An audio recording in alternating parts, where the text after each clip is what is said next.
Listo. Ya sí, hola a todos, ¿cómo están? Bienvenidos. Hoy vamos a estar hablando de maniobras orbitales, ¿sí? Y muchas cosas que vamos a poder hacer con, con algo de teoría. Como cambiamos metodología un poquito de prueba, entonces me espero que aquí haya gente de los viejos y gente a lo mejor nueva, o no, no sé cómo está el censo. Entonces, hoy vamos a pasar, antes de llegar al tema principal, vamos a pasar por algunas cosas que ya hemos visto, que es bueno repasar, ¿sí? Que a lo mejor muchos son viejos, pero se les ha olvidado, se les ha perdido. Entonces, en cada uno de los temas, porfa, porque yo voy a hacer como pausas, eh, como para tocarlos con cuidado. No con mucho cuidado para que nos alcance a hablar todo lo que tenemos para hablar hoy, pero porfa, encarecidamente les pido que si en alguno de los temas eh, no... No, bueno, me mandaron un link, lo voy a abrir por ahora, ahorita lo miro. Gracias, John.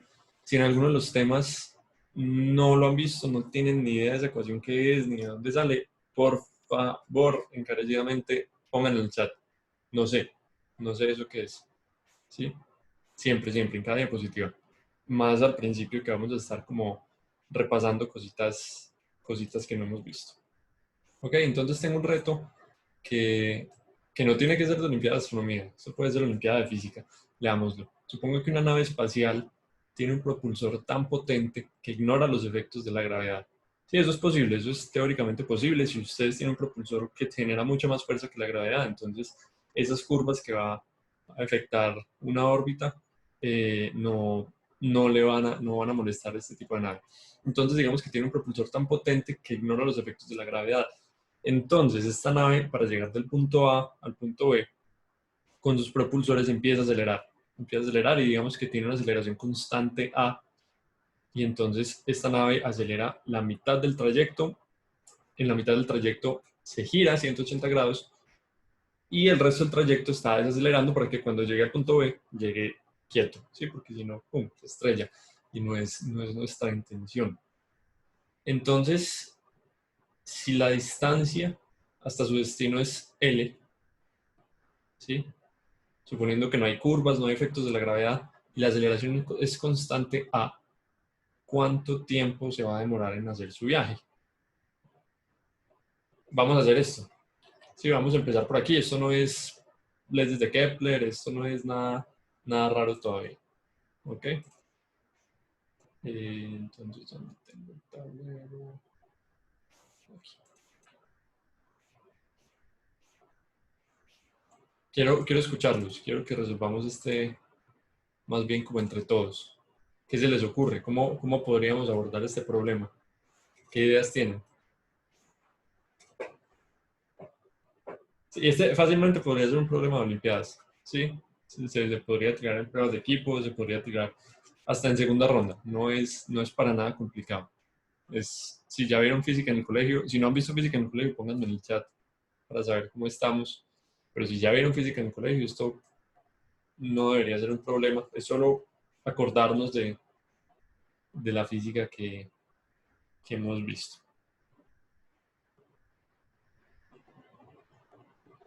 ¿Qué dicen? ¿Ideas? Pues no en el colegio, pero personalmente sí. Ah, bueno, genial. Genial, eso está súper bien.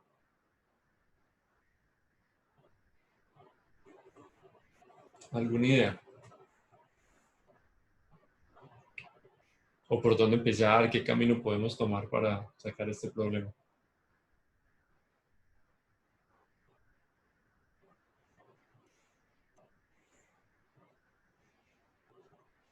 Yo entiendo a mis profesores que preguntan y preguntan y está el mundo muteado. Digan, a ver, ¿qué se les ocurre? Ideas locas, ideas, no ideas malas.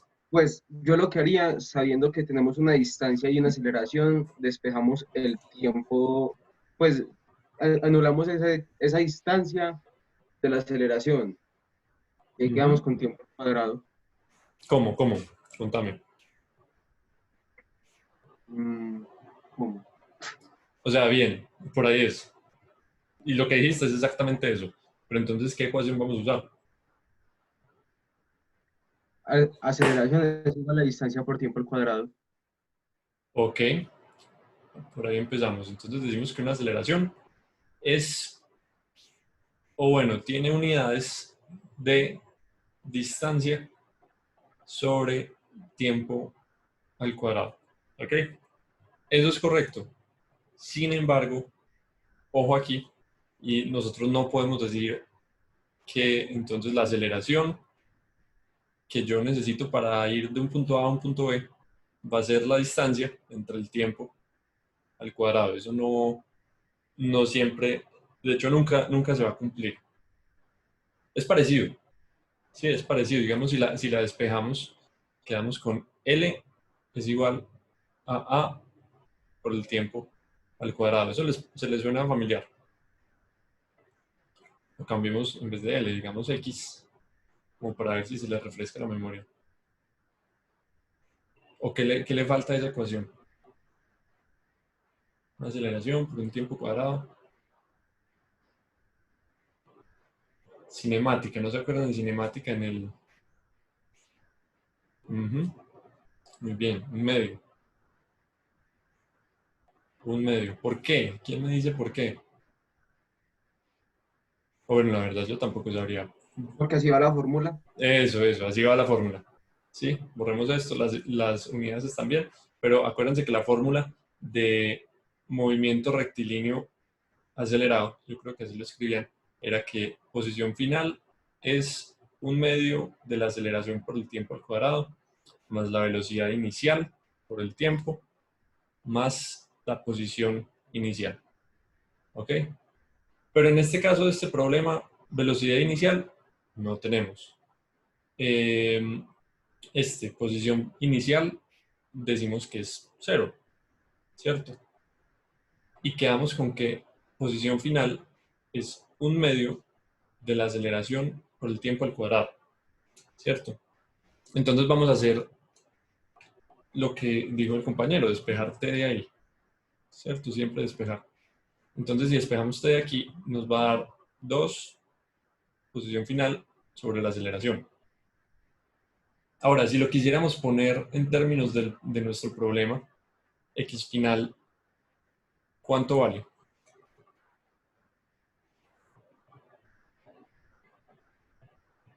Según los datos que nos dieron. Porque A, listo, es la aceleración constante. Pero X final es ¿cuánto?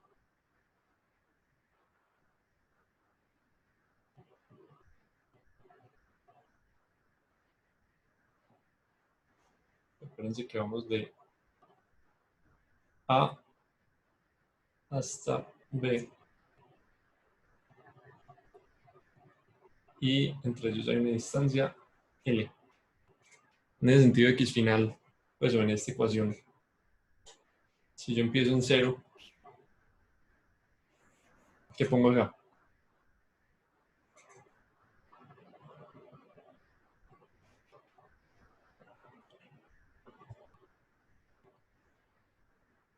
Piensen, ojalá estén pensando, ¿sí?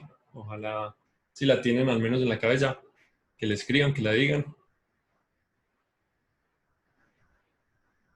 La idea es que participemos todos, que esto sea pum, pum, pum, para calentar la cabeza de todos. Bueno,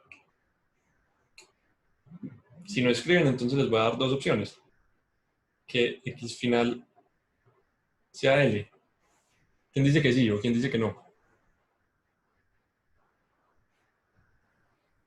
Yo diría que No, es 2L.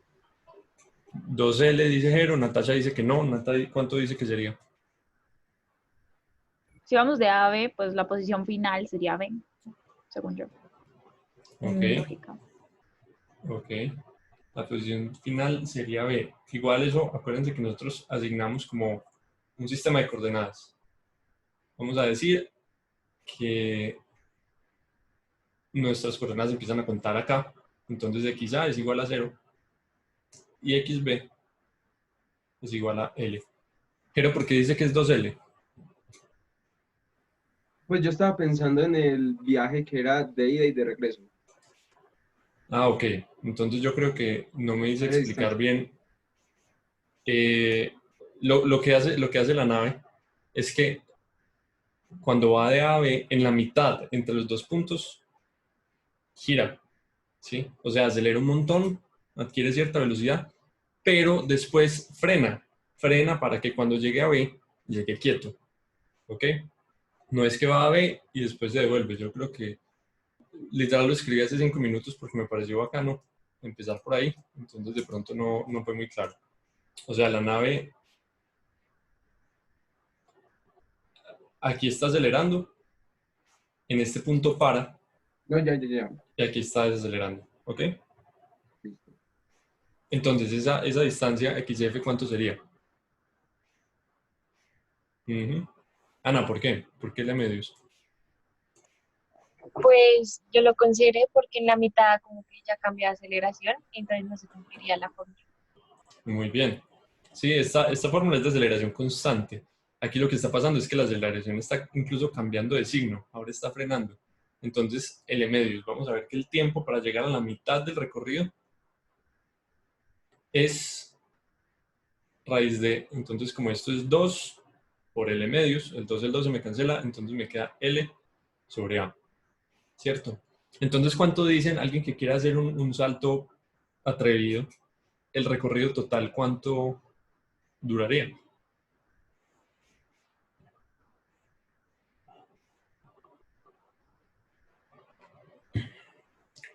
Porque habría que calcular cuánto tiempo se demora en frenar, ¿sí? Agustín, Sí, dime. pero entonces, ¿cómo va a una velocidad? Tiene un propulsor que tiene una potencia tan alta que burla las leyes de la gravedad. Entonces, debería empezar a disminuir la velocidad desde mucho antes, ¿no? ¿Por qué?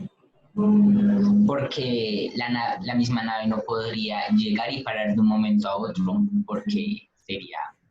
Sí, o sea, correcto, tienes toda la razón. Por eso precisamente es que, digamos, hagamos esas gráficas que son tan útiles de, digamos, esta vez posición contra velocidad, ¿cierto? Aquí está A, aquí está B y aquí está la mitad. Entonces, durante la primera parte del trayecto está acelerando, está aumentando su velocidad, ¿sí? Y llega hasta cierto punto. Ahora, lo que vos decís, obviamente la nave no puede parar instantáneamente. Entonces, ¿qué hace la nave? La nave frena. Tiene que frenar con la misma aceleración para poder volver a cero. Y cuando llegue a B, Es llegue justamente. como la suma de dos fuerzas de misma magnitud es igual a cero, ¿no? No tanto por eso, porque fíjate que aquí tendríamos que analizar cada caso por separado. En el caso 1, la única fuerza que está sintiendo es la fuerza acelerándolo, ¿sí? La fuerza que está haciendo aumentar su velocidad. Y en el caso 2, solamente está sintiendo una fuerza que lo hace frenar, ¿sí? Esas fuerzas no están actuando al mismo tiempo, porque la nave simplemente está apuntando en un sentido al principio y después sí se gira y apunta en otro sentido. ¿Qué pueden decir ustedes o qué dirían según esa gráfica del tiempo que le toma en ir, bueno, en acelerar y el tiempo que le toma en desacelerar?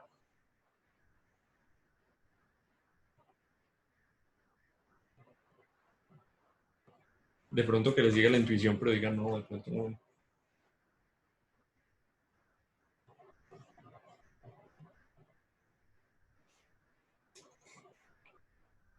¿Dirían que esos tiempos son el mismo, sí o no?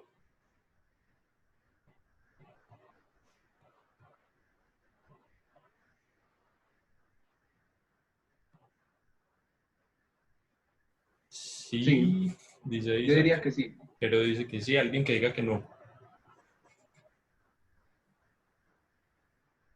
¿Por qué? ¿Por qué serían los mismos? ¿Qué opino?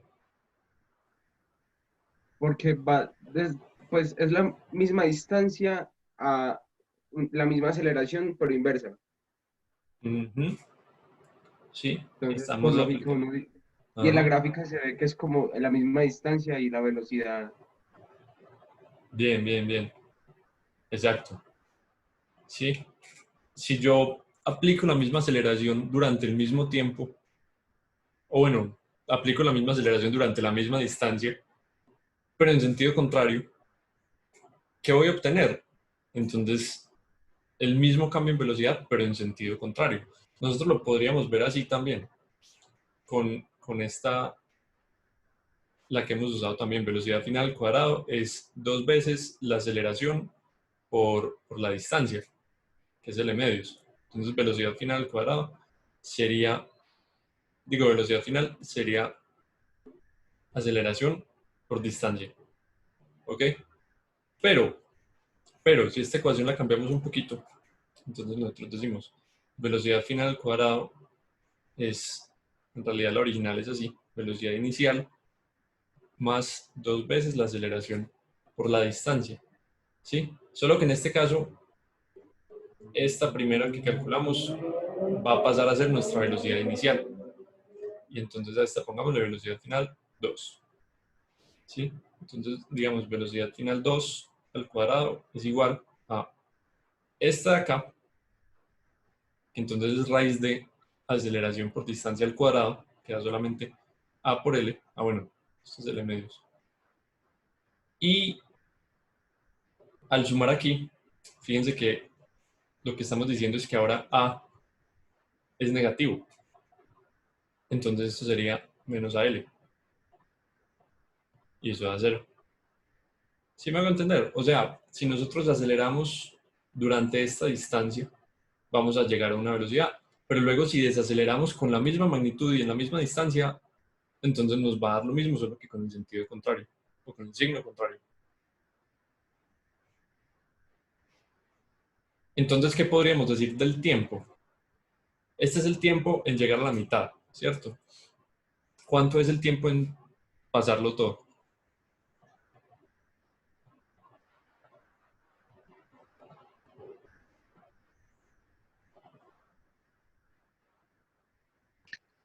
No sé, de pronto 2 veces esa raíz. Muy bien. Entonces el tiempo total es 2 veces raíz de L sobre A. Sencillo, ¿no? O bueno, yo creo que muchos dirán, no, ni tan sencillo. Pues toca como mucha encaminación, que los guíen mucho. Sí. Hola. Podríamos hacer con números. Sí, claro, ahí lo tengo preparado. Como les digo, esto se me ocurrió hace 10 minutos y lo empecé a escribir aquí, tun, a la carrera.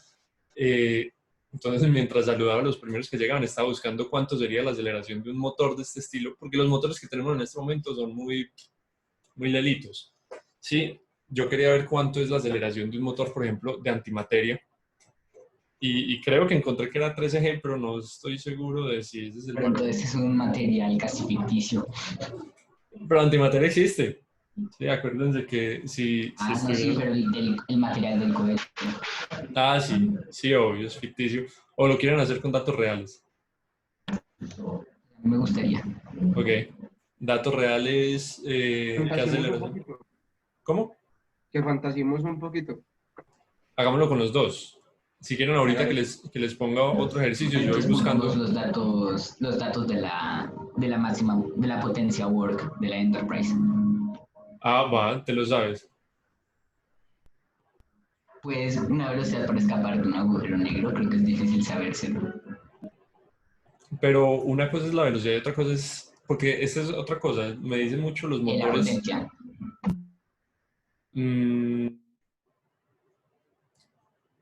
Yo creo ahorita podemos buscar los datos más... O si tenés el dato ahí, dale, búscalo y lo hacemos. Hagámoslo primero con estos de acá. Ana me dice, ¿cuán potente debería ser este propulsor para que se pueda apreciar los efectos de la gravedad? Depende de dos cosas, del el intervalo de tiempo que vos lo estás haciendo y de la magnitud, porque depende de muchas cosas, la verdad, porque en teoría vos puedes aplicar eso en un cohete aquí en la Tierra, pero a lo largo del piso y te da, sí, incluso con un carro, con lo que sea. Digamos, en el espacio también podrías hacerlo si la fuerza es mucho mayor a la fuerza de la gravedad en ese lugar, en intervalos de espacio chiquitos, esa curvatura no va a ser casi que tan notoria. Pero sí, pues ya te vas mucha distancia, ya sí es una cosa Sí. más... Hola. Es 27 veces la velocidad de la luz. Ah, de puta. Pero ahí ya yo creo que muy ficticio. Porque, Aunque hubo un científico, no recuerdo dónde es, que hizo un diseño de una nave eh, con la que sería capaz de viajar a esa velocidad, aunque obviamente el material sería ficticio y el combustible y todo eso. Pero la forma ya sabían cómo es. o sería curvando el espacio, porque eso, Sí. o sea, cuando veamos relatividad, que vamos a ver relatividad un poquito más por ahí dentro de un mes, vamos a ver porque eso no, sin curvar el espacio es muy difícil, imposible, de hecho. No sé, Llegan de tiremos, Vulcano a la, si llegan de Vulcano a la Tierra en 3 segundos. sería así, y eso es muy bacano la relatividad, porque si ustedes van a la velocidad de la luz, entonces para ustedes no pasaría tiempo, llegarían en 3 segundos y para el resto del universo habrían pasado pues, 1000 años, no sé. En fin, entonces tenemos esta ecuación, ahí les queda como el disfrute, que es una ecuación muy sencilla, anótenla ya, ojalá todos estén aquí rayando. Y no sé, ahorita la probamos con los cohetes que ustedes quieran. Vamos a ver, digamos, con esa distancia de 0.52 unidades astronómicas, que eso, ¿cuánta distancia es? Vayan calculando y me dicen.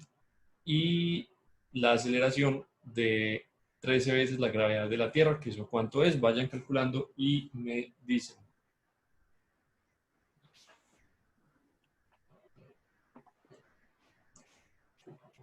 Voy a hacer la de abajo, que es la más sencilla.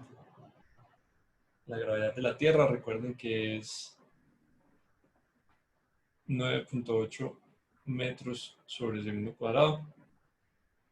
Entonces esto sería 127 metros por segundo cuadrado. ¿Cuánto es esa distancia? Acuérdense que una unidad astronómica es 1.5 por 10 a la 11 metros. Es el número mágico. ¿Cuánto les da?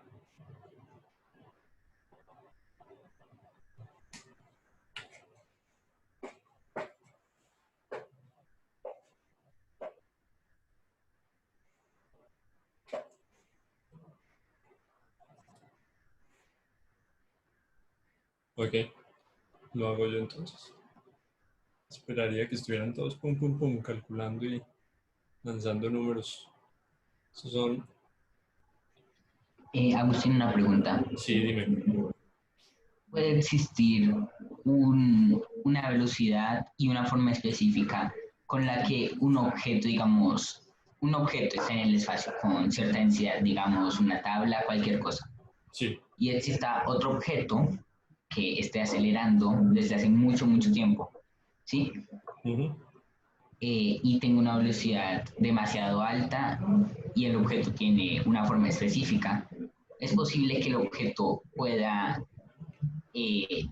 pasar sin hacerle daño alguno a la tabla a tal velocidad, Como que lo atraviese. como si jamás hubiera existido, Como si ambas hubieran sido qué. como si jamás hubiera existido. Pues en teoría, sí y no, depende del objeto, porque si vos tenés una partícula muy, muy, muy, muy, muy, muy chiquita, tipo un fotón o que viaja a esas velocidades, o un neutrino que viaja a esas velocidades, una partícula muy chiquita puede no interactuar con la materia y seguir derecho, ¿sí? Y de hecho pasa todo el tiempo, no me acuerdo el número, pero como que en su uña, en un segundo pasan como 1000 neutrinos.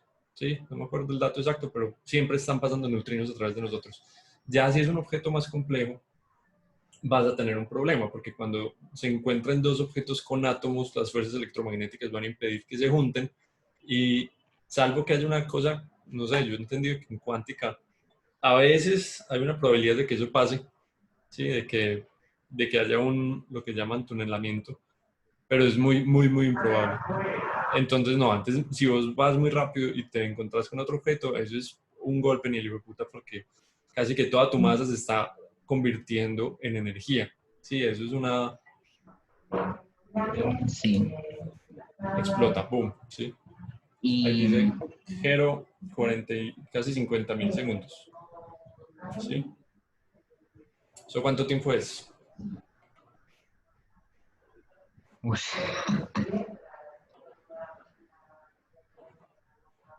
50.000 segundos. Vamos a dividir. Si lo dividimos por 60, nos da 800 minutos. Y si lo volvemos a dividir por 60, nos da... Uy, ¿qué? Ah, no. No, espérense que me trae. Ah, bueno, gracias, Jero. 13.8 horas. ¿Se imaginan 13 horas para llegar a Marte en un motor de propulsión de antimateria? Loquísimo, Esto ¿no? estaría muy chévere. Eso estaría muy chimba, la Sabiendo que no verdad. se demoran 9 horas para llegar a Bogotá. Sí, o sea, yo incluso estaba pensando en eso mucho porque me estaba leyendo unos libros por este momento que hablan de ese tipo de propulsiones y dicen como, weón, o sea, te demoras más bajando de la órbita a Marte que llegando de la Tierra a Marte. Sí, con este tipo, o con motores de fusión, no sé, pues, pero ya son cosas muy voladas.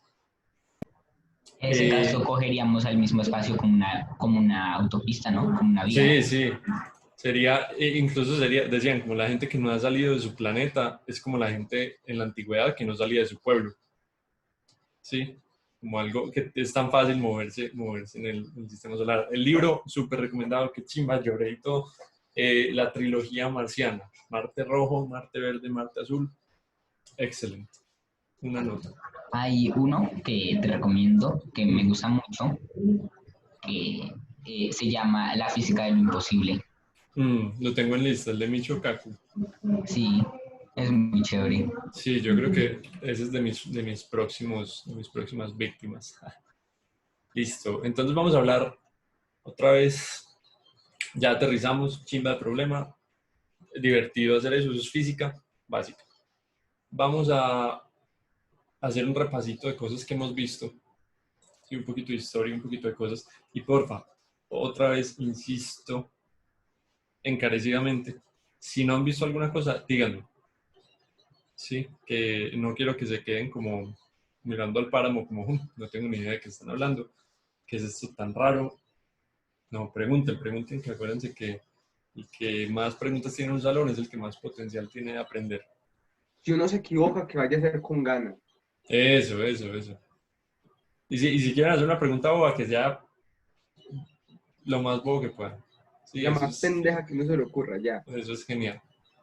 Vamos a hablar de las 3 leyes de Kepler, esta revolución kepleriana que puso patas arriba el universo. Acordémonos que la primera ley de Kepler, dijo él, después de hacer varias observaciones de los planetas, que eso también, dato curioso, Kepler realmente no observó los planetas así como que dijo, uy, wow, todos los planetas tienen órbitas elípticas porque llevo observándolos un montón de tiempo, ¿no? Eso toma un montón de datos observacionales. Entonces, obviamente él tenía datos de los planetas visibles, pero principalmente eran con Marte. ¿Sí? Principalmente alrededor de Marte fue que él planteó su teoría porque los retrogradaciones Eh, de Marte son tan frecuentes. Ese es el movimiento retrógrado, ¿no? Ujú. Cuando que parece que Marte hiciera un movimiento así tipo Z. Sí, hace como pum, pum. Con el movimiento retrógrado de Marte fue que Kepler confirmó todas estas cosas y después las aplicó para el resto del sistema solar y La ley más taque. loca es la de la segunda, Ya vamos para la de allá. los triángulos. Aunque la segunda uno casi nunca la toca, pero bueno, en fin. ¿Qué tan preciso está Kepler? Pues mucho, porque la verdad no es una ley como muy predictiva, sino, o bueno, en su momento sí era muy revolucionario, pero es solamente decir, los planetas giran en elipses. Veamos qué tan elípticas son las órbitas de los planetas. Aquí estamos viendo las órbitas del sistema solar interior con su elipticidad real. ¿Sí? Veamos que la Tierra es prácticamente un círculo, Venus es prácticamente un círculo, mientras que Mercurio y Marte sí tienen excentricidades un poquito más altas, pero tampoco mucho. Fíjense que la de Mercurio está en 0.2. Acuérdense que conforme yo voy tirando excentricidad hacia arriba, mi órbita se va volviendo más parecida a una parábola. Cuando mi excentricidad llega a 1, ese es mi límite, ahí se me vuelve una parábola. Excentricidades de más de 1, se me vuelve una hipérbola y se empieza, como que la empiezo a doblar. Y cuando ya llego a excentricidad infinita, eso es una línea recta. ¿Sí? Incluso ustedes pueden decir que una línea recta es un círculo de excentricidad infinita. No sé si los matemáticos me valgan eso, pero... Ajá, Nunca una falta el que cónica. sí lo haga. Sí, sí, siempre hay matemáticos loquitos. Entonces, vamos a la segunda ley de Kepler, la favorita de Joan. Yo, la verdad no me veo mucha gracia, pero ajá, dijo Kepler y se dio cuenta de que el área recorrida por los planetas, ¿sí? El área que barren a lo largo de su órbita, eso es una constante, ¿sí? Como la velocidad de barrida de área, eso es una constante, ¿sí? Dos áreas iguales. Uy, espérense que estoy rayando bueno, ahí se ve. Estos, como le dice Joan, los triangulitos, este triangulito azul, A1 y A2, tienen el mismo área superficial. Entonces, un planeta se va a demorar lo mismo cubriéndolos a los dos. Ok, pero ajá, es chévere, pero uno nunca la usa. Entonces no se preocupen por eso. Ahí está mi perro quejándose de la segunda ley de Kepler. La tercera ley de Kepler es, yo creo, la más útil, la más bacana de todas, que me relaciona el semieje mayor de una elipse, que para motivos prácticos del sistema solar decimos que es el radio de la órbita, lo relaciona con el periodo de esa órbita. Entonces nosotros en clases anteriores hemos visto que esa ecuación se puede escribir así. ¿Sí? Es muy sencilla cuando estamos trabajando en unidades astronómicas y en años. Entonces otra vez, si lo aplicamos para la Tierra, esto es 1 y esto es 1, ¿sí? Porque 1 a la 3 y la raíz de eso sigue siendo 1. Ya para Marte, para los otros planetas, vamos a tener que conocer o su periodo o su semieje mayor. Entonces ahí tenemos las resumidas. Eso es un chiste, me lo voy a pasar por encima para que nos rinda el tiempo. Sucede y acontece que entonces yo puedo generalizar esa ley de Kepler usando las leyes de Newton, las leyes de la gravitación de Newton. Lo hemos demostrado en otras clases, pero no es nuestra intención en este momento. Entonces, así como yo puedo trabajar esta ley en años y en unidades astronómicas o en radios de la órbita de la Tierra, que es lo mismo, si yo me meto con la física newtoniana, yo puedo sacar una versión mucho más precisa, mucho más exacta, en donde esto me va a depender de la masa del sistema también. Sí, nosotros siempre lo llamamos la masa del cuerpo central, en realidad es la masa del sistema, la masa total, o sea, mi masa más la masa de lo que estoy orbitando, más todo eso. Sí, entonces, en ese caso sería la masa del sistema solar, pero acuérdense que la masa del sistema solar es la masa del Sol. Ok, entonces nunca hacemos esa suma, nunca consideramos eso. ¿Qué pasa también? Esta ecuación de Kepler que estamos viendo aquí, que si no la conocían, ahora la conocen y la deberían estar anotando ya. Ojalá todos estén tomando nota, ojalá todos estén como pendientes también, porque todo esto se olvida, todo esto, y más para dentro de 20 minutos que le estemos usando, es bueno tenerla ahí. ¿En qué unidades va a estar?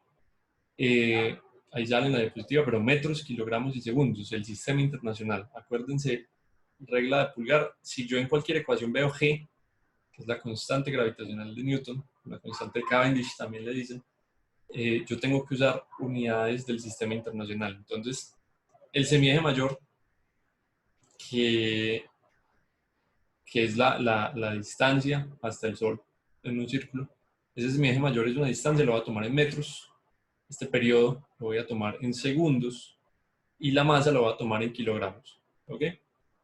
Entonces ahí tenemos como lo primerito. Apliquemos esto. Sí, yo sé que es muy básico. Porfa, yo quiero saber igual. ¿Alguien no había visto ley de Kepler nunca? Que me diga. ¿Cómo para saber a qué velocidad vamos a ver? ¿O qué dice?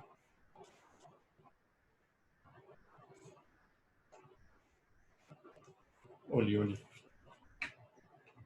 Ok. Vamos a resolver estos problemitas como para practicar ley de Kepler. Yo no las tengo claras, ok, no hay ningún problema ahí ya. Vamos a hacer este ejercicio como para refrescar esto.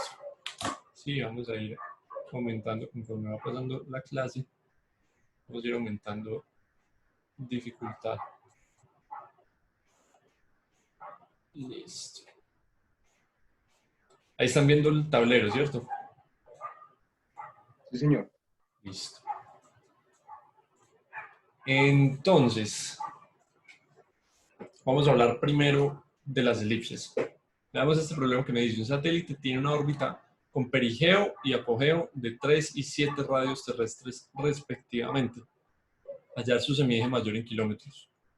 Entonces, primero hacer la Tierra, bien bacancita. Díganme ustedes. Primero, ¿qué significa perigeo y apogeo? Alguien que me cuente, alguien que nos explique a los que no sabemos eso qué es. La distancia, la mayor distancia y menor distancia en una órbita al astro que esté recorriendo. Ok, ahí hay una, casi bien, pero hay una imprecisión pequeña. ¿Quién me la dice? Es hacia el centro de la elipse, ¿no? No, ese es un poquito menos preciso. Pero Bueno, en el están, centro de masa. sí, pero ahí hay algo en el nombre, perigeo y apogeo. La menor distancia y la mayor distancia en una órbita alrededor de la Tierra. Súper, esa es Valeria, súper bien. Esa es excelente. ¿Sí? Acuérdense, vamos a dibujar la elipse. Acuérdense que la elipse tiene dos focos. Vamos a poner un foco en la Tierra y el otro foco por aquí, no nos interesa. Y hacemos la elipse alrededor de la Tierra. Entonces, como dijo Valeria, vamos a ver. El perigeo es aquí, voy a ponerle RP, la menor distancia de la órbita, de toda la órbita a la Tierra, así que corresponde a este punto más cerquita. Y el apogeo, voy a ponerle RA, es la mayor distancia. ¿Ok? ¿Cómo se llama cuando no es en órbitas de la Tierra, sino en general? Periaxis y apoaxis. Periapsis y apoapsis, también periastro y apoastro. ¿Sí?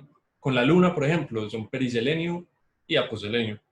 Con el Sol suenan bonito. Con el Sol, ¿cómo se llaman? Con el Sol son perihelio y afelio. ¿Sí? Súper. Pero estamos hablando de la Tierra, eso es solo como curiosidad. Entonces, listo, tenemos esas dos distancias. Resulta y sucede que son además colineares. ¿Sí? Acuérdense que la elipse tiene un eje mayor y un eje menor, que es este. Este es el eje menor y este es el eje mayor. ¿Cómo saco entonces el semieje mayor? ¿Qué me dicen? Lo divide en dos, ¿Qué dividido en dos? el eje mayor. Ok, ¿y cómo sé cuánto mide el eje mayor? El periaxis, el perigeo más el apogeo. Muy bien. Entonces otra forma de escribir eso es que el semieje mayor, o sea, la mitad del eje más largo, es la suma entre el perigeo y el apogeo. Que en este caso, ¿cuánto mide? Ah, bueno, dividido 2. Falta ahí. Pues en total de 5. ¿5 qué? Unidades ¿Cuánto era? ¿En qué estamos? Radios terrestres. Ujú. Radios terrestres. Que podemos hacer la multiplicación para darnos cuenta que aquí arriba teníamos el dato. Sí, entonces 5 radios terrestres, eso es... ¿Cuántos kilómetros? 31.800 kilómetros. Entonces voy a redondearlo a 32.000 kilómetros o 32 millones de metros, ¿cierto? Entonces ya si viene para el segundo punto, ¿cuánto es el periodo del satélite? Ya tenemos el semieje mayor, tenemos la masa de la Tierra, entonces vamos a ver eso, para aclarar las leyes de Kepler. Entonces, normalmente lo que haríamos sería esto así, ¿sí? Con la tercera ley de Kepler sencilla. ¿Por qué no podemos hacer eso acá?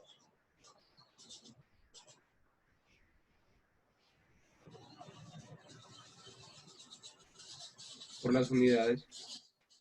¿Ok? ¿Por qué? ¿Por qué por las unidades? Porque, por ejemplo, la A está en unidades astronómicas, acá estamos en kilómetros, Ok. en metros. Yo digo que Entonces, no la podemos hacer porque eso es para los objetos que giran alrededor del Sol. muy bien. Sí, fíjense que no es solo por las unidades. Si yo pasara esto a unidades astronómicas, igual no me va a dar, porque estoy orbitando la Tierra, no el Sol. Entonces tengo que aplicar la versión larguita. ¿Qué otra forma de escribirla? De pronto más familiar para todos, que es la que está en la diapositiva, es raíz de 4pi cuadrado por a a la 3 sobre gm. ¿Ok?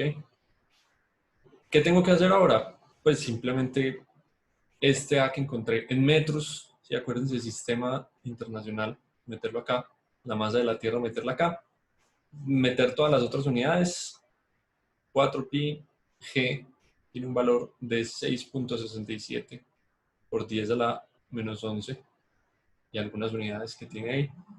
Y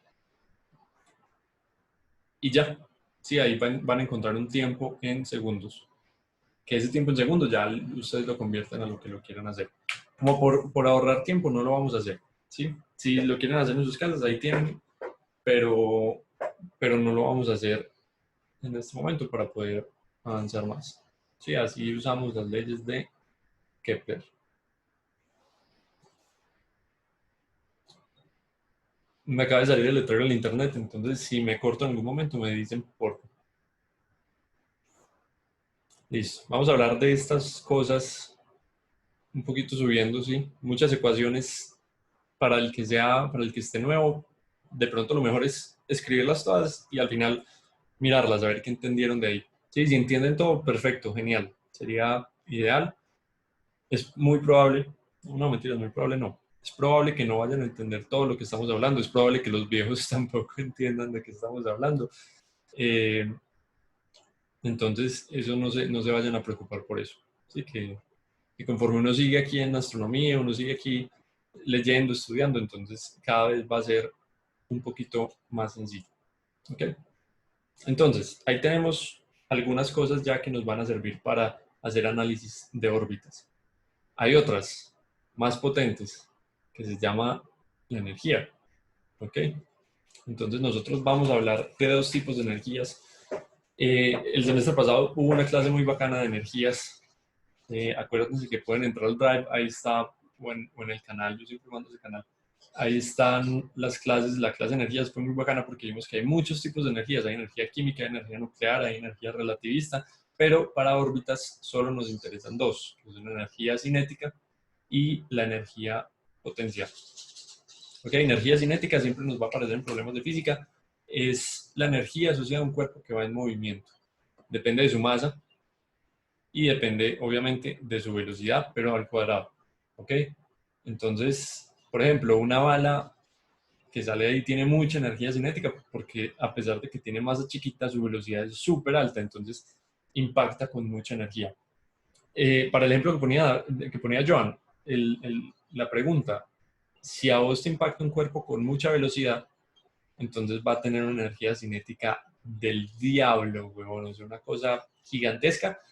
Clásicamente, sí, en física clásica eso de entrada es una energía cinética loquísima. En relatividad, si vas a velocidades relativistas, no solo es muy alta, sino que eso tiende a ser infinito. Si vos tendés a la velocidad de la luz, vas a tender a tener energía infinita. Por eso es imposible viajar a la velocidad de la luz teniendo masa. Solamente los fotones tienen esa ventaja. Ok, dime. Porque un fotón no puede hacer pizza. Que no tiene masa. Qué tristeza. Terrible. Porfa, chistes buenos a partir de ahora. ¿Sí? Cuando hablamos de energía potencial gravitacional, sí, energía potencial puede ser de muchos tipos. Hay energía potencial eléctrica, hay energía potencial, lo que sea. Pero vamos a hablar de energía potencial gravitacional. Entonces, esto les puede sonar a carreta vieja a los que ya vieron este pedazo de la clase, pero es bueno repetirlo. Acuérdense que en el colegio, cuando hablamos de energía potencial, ustedes van a hablar de edificios, calles, no sé, aviones, cosas minúsculas de este planeta miserable.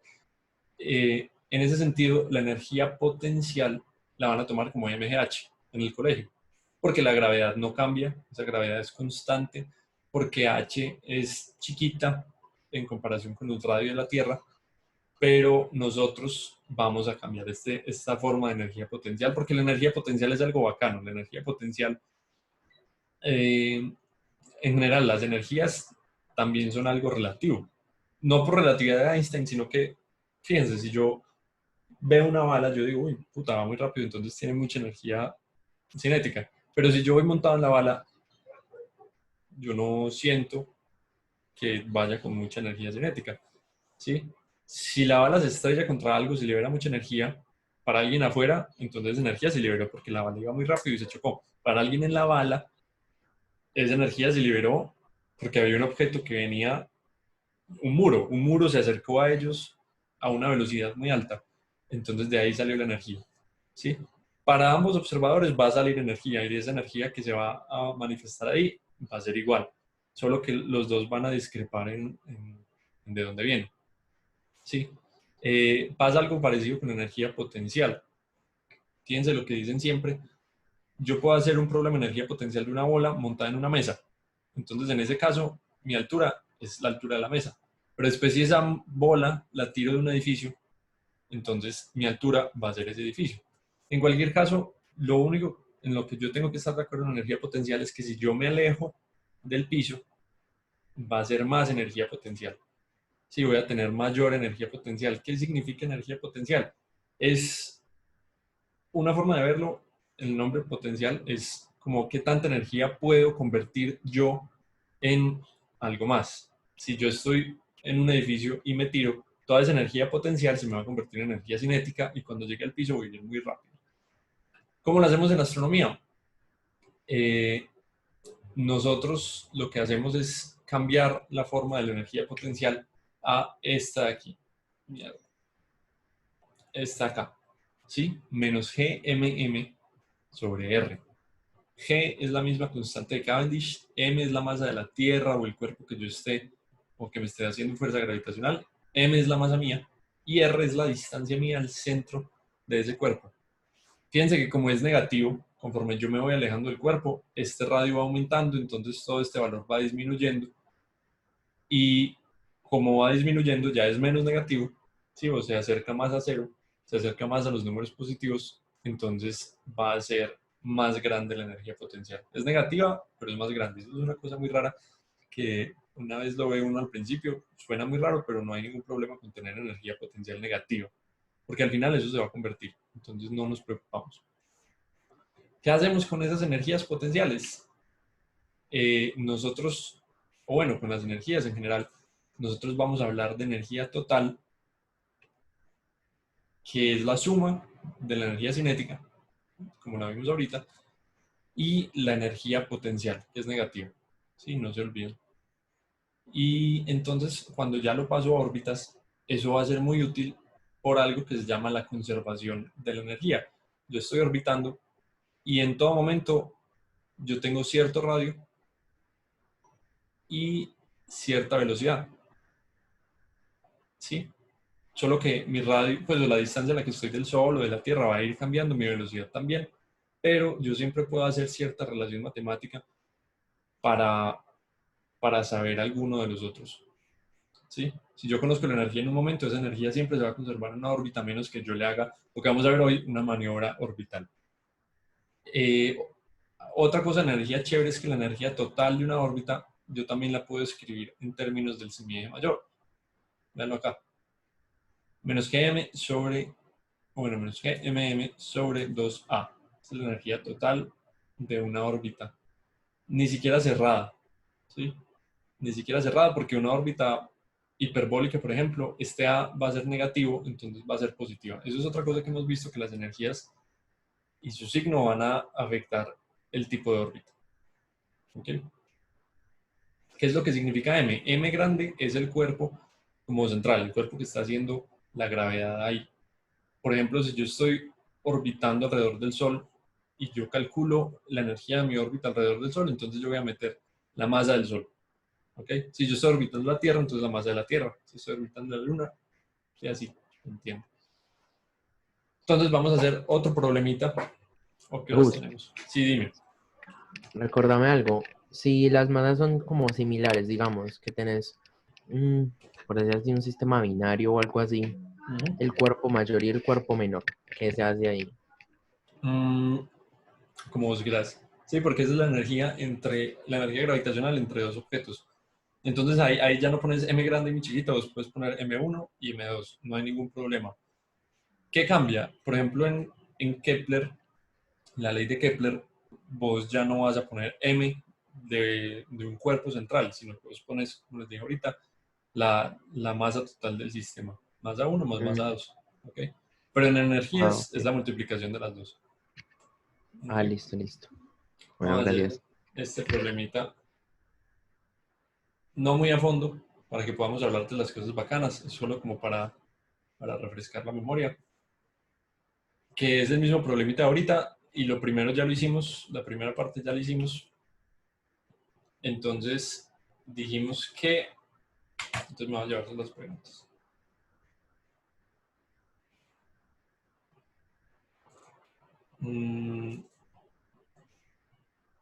Aquí. Entonces me preguntan o me dicen hallar la energía total de la órbita. Yo digo, estas últimas dos cosas no las vamos a hacer, sí, como para que nos rinda el tiempo. La energía total de la órbita, entonces, ¿qué tenemos que hacer? Es más, no lo hagamos. El que quiera calcularlo, le doy permiso, pero Gmm sobre 2A. Entonces tenemos el semieje mayor, tenemos la masa de la Tierra y tenemos la masa del satélite, que es 1 kilogramo. Es muy sencillo y nos va a dar una energía total negativa. Otra vez, no se asusten de una energía negativa, eso es posible, se puede decir. Mm, ¿Y qué nos dice que es una energía negativa? Que es una órbita cerrada. ¿Ok? Es una órbita que está ligada al Sol por siempre. Ok, ahí están las cosas que les debería dar, pero no hablemos mucho de eso. Ya sí, si nos da tiempo al final podemos hacer los ejercicios, pero no creo que estén muy entusiasmados por ponerse a hacer cálculos. Entonces, vamos a hablar de la transferencia de Hoffman, que es como la más directa, la más sencilla. La transferencia de Hoffman es cuando yo quiero pasar de una órbita circular a otra órbita circular. A ver, ¿qué dice el chat? Sí, en una órbita hiperbólica la energía es como la cerrada, pero positiva. Exacto, porque en la órbita hiperbólica el semieje mayor eh, tiene signo negativo. Sí, entonces se le cambia el signo y por eso las órbitas abiertas tienen signo positivo. En una órbita parabólica, acuérdense que de ahí sale nuestra, nuestra definición de velocidad de escape. La energía, ¿cuánto es en una órbita parabólica?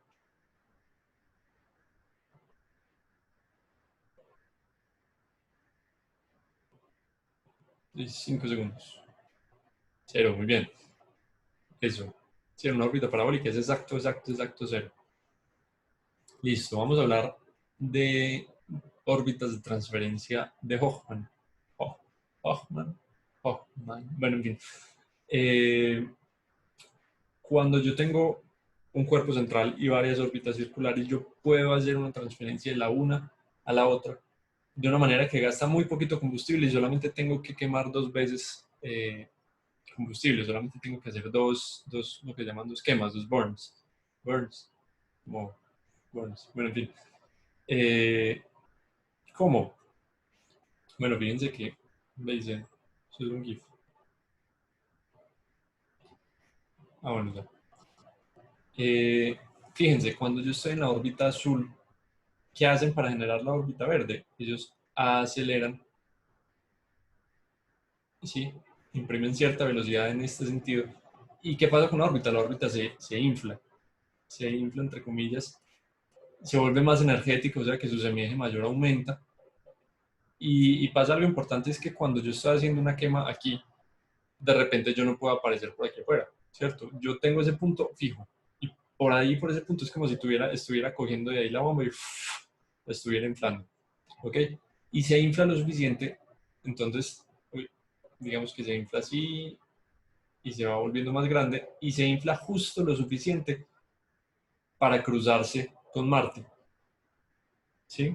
Ahorita vamos a ver que para entonces yo llegar a Marte tengo que esperar a un punto preciso donde esa órbita es mínima, pero Es como lo que se hace, lo que se hizo en la Apolo, ¿no?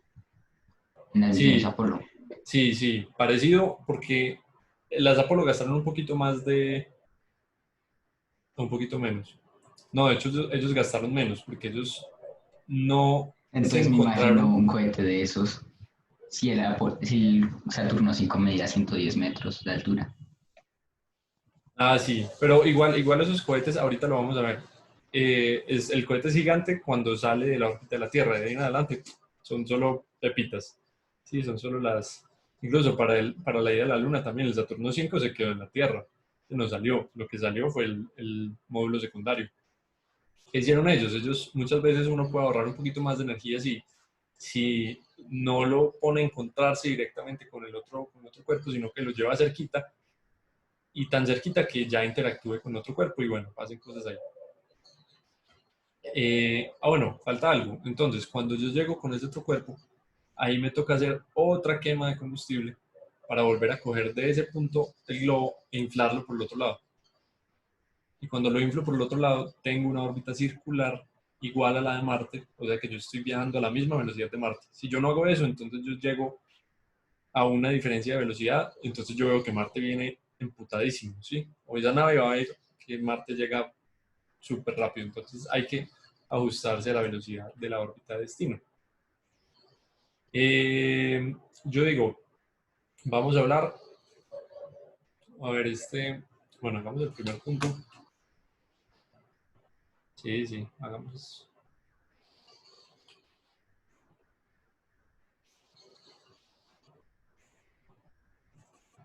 Tablero.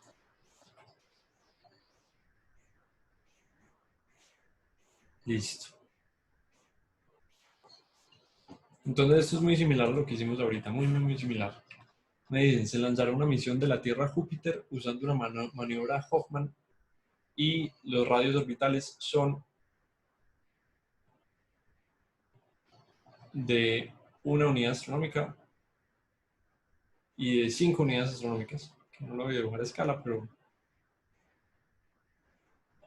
y digamos que tenemos a la Tierra aquí y Júpiter va a estar por aquí. Eso es otro tema de calcular cómo lanzarlo para que llegue preciso al mismo tiempo que Júpiter.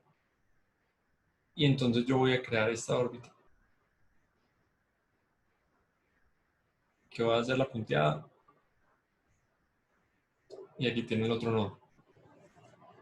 ¿Quién me dice entonces cuánto sería el afelio de esa órbita? ¿Cuánto mide?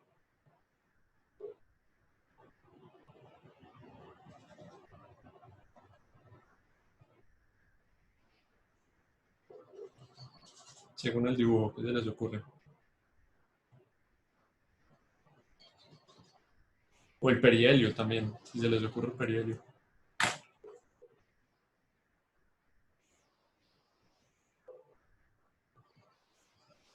O no la ven. Si no la ven, digan, no, definitivamente no la veo, sin pena. Yo sí no la veo. ¿Ok? Nata dice que 5. ¿Por qué? 5 va. ¿Por qué? ¿Por qué Nata, Valero? Porque, pues, si vemos, según yo, ahí está el circulito, bueno, el óvalo ese. Y con respecto al Sol, si vamos a parar en la órbita de Júpiter y de la órbita de Júpiter al Sol hay 5 unidades astronómicas, entonces, pues sí, y Súper, sería luego el perihelio, una unidad astronómica por lo mismo. súper, súper. Fíjense que la órbita verde solamente toca en un pedacito la órbita de Júpiter y vuelve a caer. Si la órbita de Júpiter tiene 5 unidades astronómicas, entonces esa distancia máxima de la órbita verde va a ser el tamaño de la órbita de Júpiter. Y lo mismo que dijo Nata, la distancia cortica aquí es una unidad astronómica. Sí, entonces esto es 5.2 AU, esto es un AU. Entonces, con lo que vimos ahorita, ¿cuánto es el semieje mayor?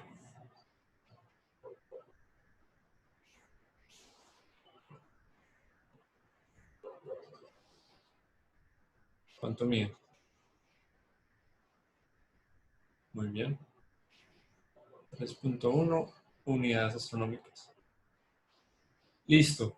Ahora nos preguntan cuánto es el periodo. El periodo de esa órbita. ¿Qué dicen ustedes? ¿Meto 4pi cuadrado sobre m? ¿Cuánto puede convertir esto a metros? ¿O qué? En teoría está girando alrededor del Sol, entonces podríamos hacerlo con la forma simplificada. Ajá, excelente. Sí, más que ya tengo esas unidades astronómicas, entonces lo puedo hacer más fácil. Bien, entonces ¿cuánto me da ese periodo? Tengo que elevar esto a la 3 y después sacarle raíz.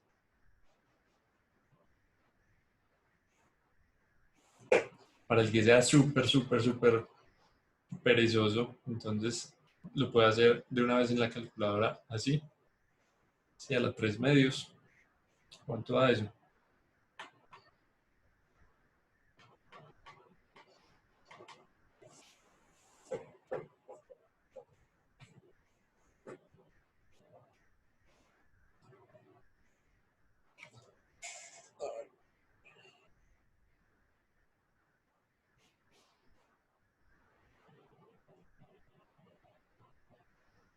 Ujú.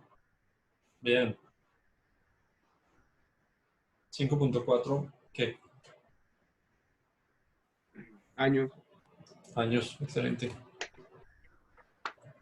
Años. Es lo que se demora en darle una vuelta al Sol completa, pero entonces lo que dice ahí es que la mitad de ese tiempo, que entonces sería como 2.7 años, sería lo que se demora en llegar una nave de la Tierra a Júpiter con una trayectoria de Hoffman. ¿Sí? La energía total de la nueva órbita, Y, sí, dime. y cómo sería si fuera una órbita súper, súper, súper elíptica. En ese caso sería, no sé si tú estuviste cuando resolvimos la prueba de equipos, una órbita No, superelíptica, bueno, hay otra forma de hacerlo. Sí, sí, nosotros tenemos, esto es así. Si tenemos una órbita súper, súper, súper elíptica, ¿eso a qué se aproxima? Una órbita muy, muy, muy elíptica es casi, casi, casi una parábola. ¿Sí? Una parábola. Nosotros resolvimos ese problema, está en los videos, creo que del primer, Isaac, ¿vos te acordás? ¿Esa fue la primera o la segunda prueba? La primera, ¿no? ¿Cuál? La de la parábola de Neowise. Si era Neowise o el de Marte, la que hizo Marisabel solamente. Ah, pero las pruebas. Sí, Creo que esa era en la segunda. Creo que la segunda fue la que tuvo una temática como de Neowise, así, pero completa full. ok. Bueno, la primera. Sí, eso estaba en la primera, eso era un problema de la primera, ¿no? Sí, creo que sí era la primera. Bueno, en fin, ahí están algunos de los videos. Y eso es muy bacano. Te digo el truco así de lejos, pero como eso sí son pruebas de equipos más difícil. Uy, qué putas. No sé qué dije, pero se me activó el OK Google. Trufas de lejos, pero es como difícil. Bueno, no sé qué me entendí. Cuando vos tenés una órbita muy elíptica, entonces significa que lo lanzaste más o menos a la velocidad de escape. Y es muy charro porque si lo lanzaste a la velocidad de escape de la Tierra, bueno, no de la Tierra, sino a la velocidad de escape del Sol a la distancia de la Tierra, esa parábola tiene la característica de que donde sea que vos la mires, va a tener la velocidad de escape de ese lugar. Digamos, cuando llegue a Júpiter, va a tener justamente la velocidad de escape que tendrías que meterle un objeto para escapar del Sol a la distancia de Júpiter. Cuando llegue a Plutón, va a tener la velocidad de escape que necesitas para escapar a esa distancia. ¿Sí? Entonces es una de las cosas que se hace. La otra forma de solucionar esto, porque la de Hoffman es muy fácil, es solamente esto que acabamos de hacer y ya Kepler. Esta otra no es tan directa porque entonces hay que meterle conservación de momento angular y otras cosas, sí, que no son tan chéveres, la verdad. Ok, energía total de la nueva órbita, no lo hagamos, no me interesa. Pero ya saben cómo hacerlo, ¿cierto? Ya tenemos el semieje mayor, entonces podríamos hacer el resto. Ya sí, por fin, hijo de puta, algo nuevo, ¿sí? Algo que no hemos visto acá nunca y que me parece súper bacano. Y es la ecuación del cohete, the rocket equation, que tiene un nombre, no sabía que tenía ese nombre, se llama la ecuación de Tsiolkovsky, no sé cómo se dice. Es una ecuación un poquito rara, la nadie tiene logaritmos, tiene cosas, pero es una cosa elegantísima, o sea, no se imaginan. Vamos a ver de dónde sale. Uy, esto se me quedó corto el tablero ya. Veamos entonces conservación. Yo estoy compartiendo el tablero, ¿cierto? Hola, estoy compartiendo el tablero, no sé si lo ven. Sí. Listo, gracias. Entonces, vamos a hablar de conservación de momentum. Acuérdense, primera ley de Newton, todo cuerpo que está en movimiento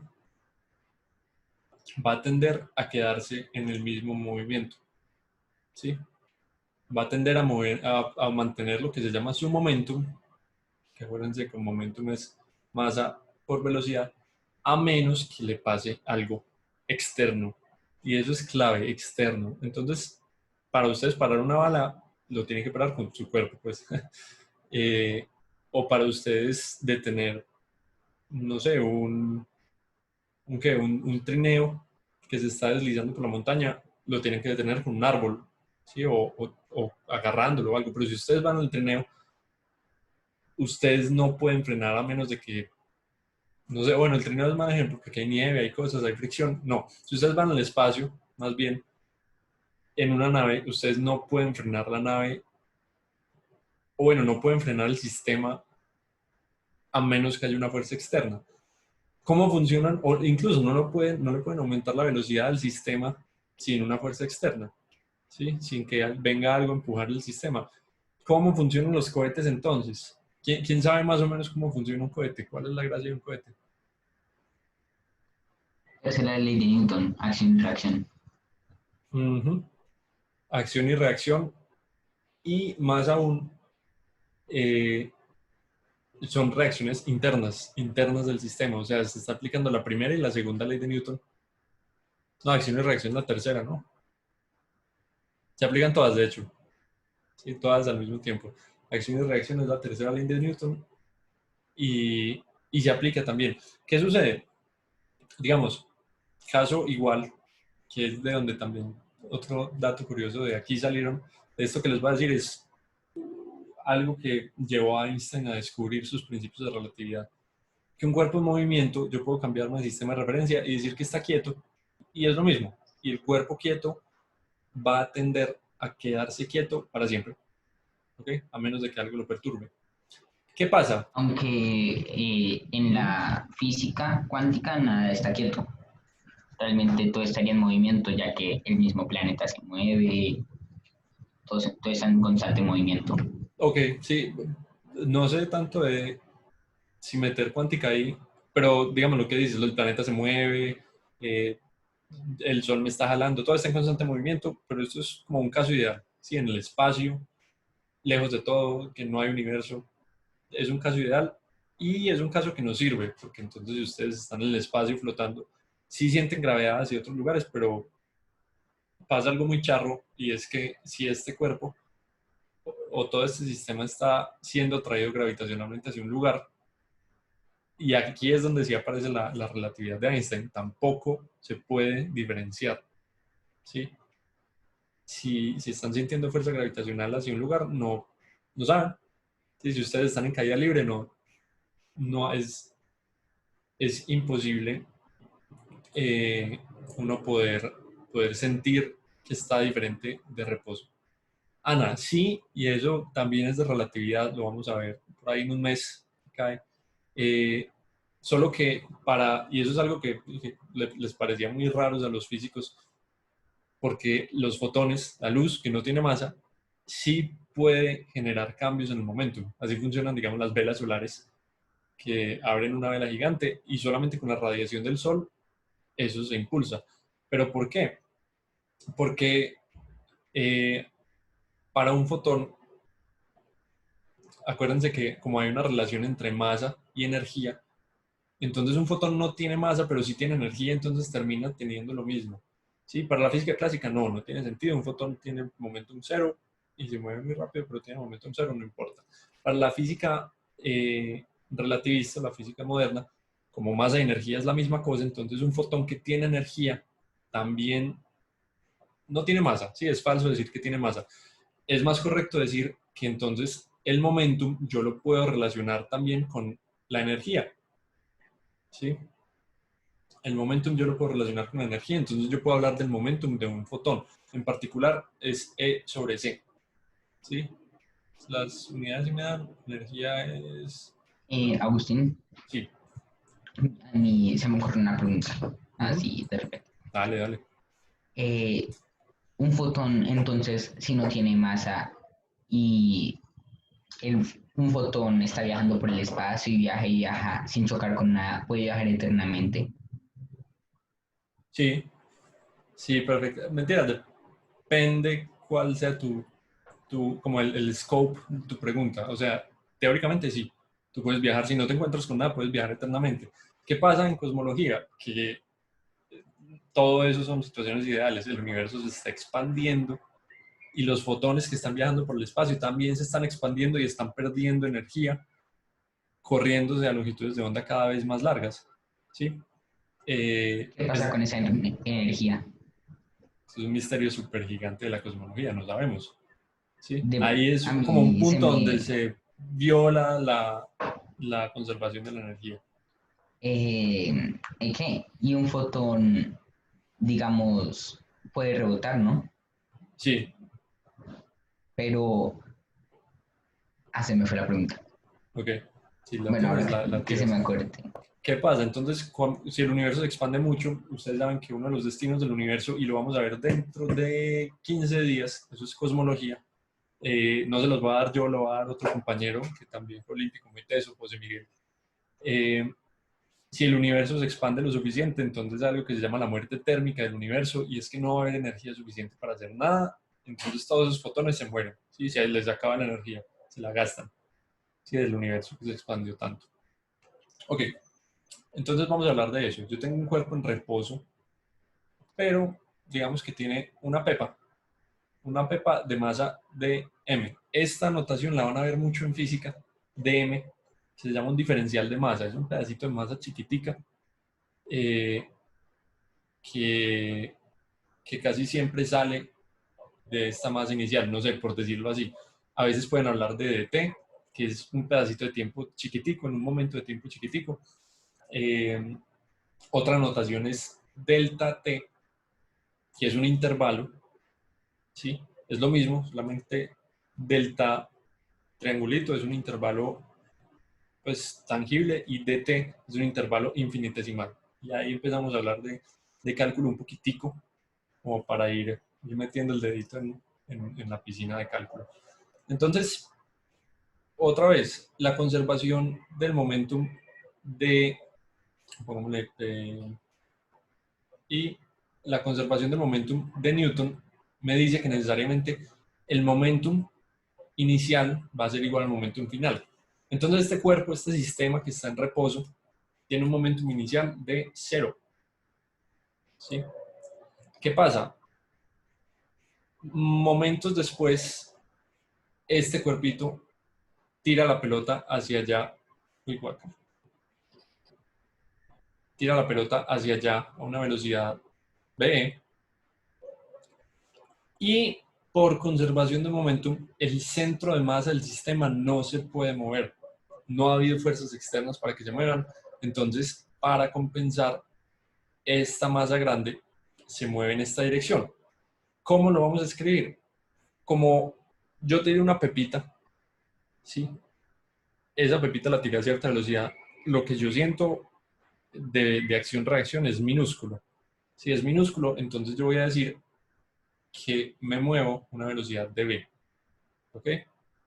Y como estamos hablando de direcciones, la dirección es importante para el momentum, entonces yo voy a decir que ese momentum que se conserva va a ser la suma de estos dos momentums. ¿Sí? Entonces el primero es masa por velocidad, negativo porque va hacia la izquierda, y el segundo es masa por velocidad. ¿Sí?